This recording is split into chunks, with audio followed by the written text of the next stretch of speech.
Hello and welcome back to our channel. So today in this video we are going to discuss about how to set up recurring payments in PayPal. So without wasting much of our time, let's get straight into the video. So you can set up recurring payments in PayPal using PayPal buttons.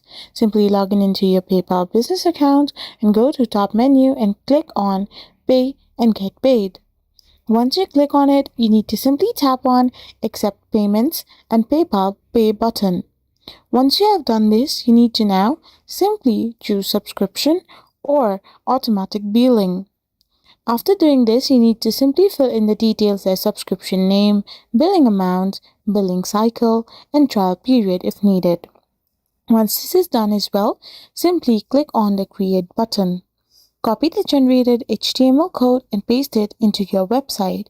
If you don't have the site, you can also share the link directly with customers.